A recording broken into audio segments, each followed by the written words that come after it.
Ayo Dik, yo diwaca bareng-bareng. Gandeng spesial kagem Kulon Progo ya Dik.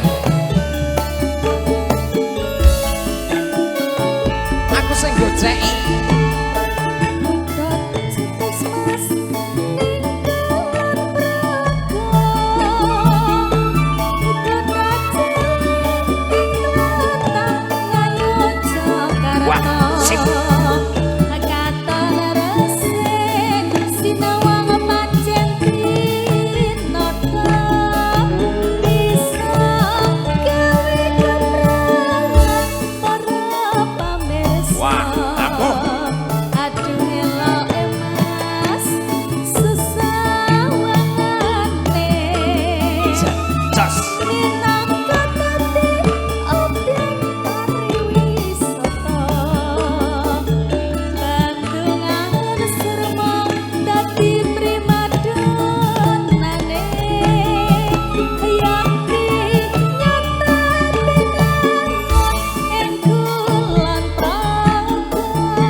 Blek kewantes sedih asing kondang kaloko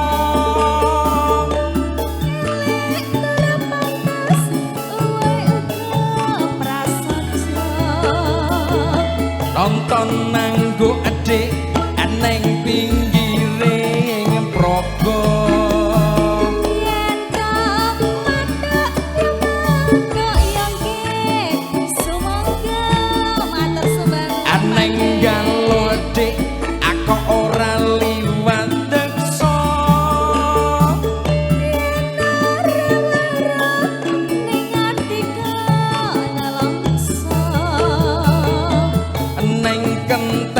kokap pengasihan nanggulane abad ini saya rekam kabeh barakane Kulon Progo ki yo pancen keren ya Dik. kowe Mas Neng gua ki Skendho ki ana apane to Dik? ora Neng jero gua ki ana apane? ana watune Mendah Kresin ya Dik. Ya, kanca-kanca Basudewa.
Progo memang keren. Agak blek kewantes sedih asing kondang kaloko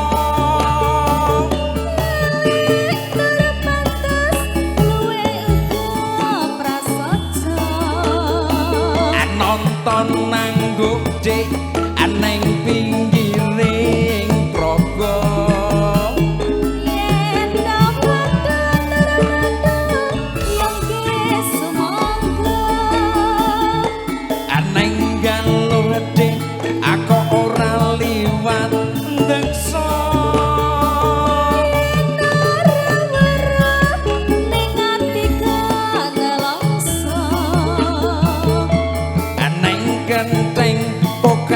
pengasihan nanggolane abad ini saya rekam kabeh barakane Ngoten nggih Pak De. Kurang lebih Sembah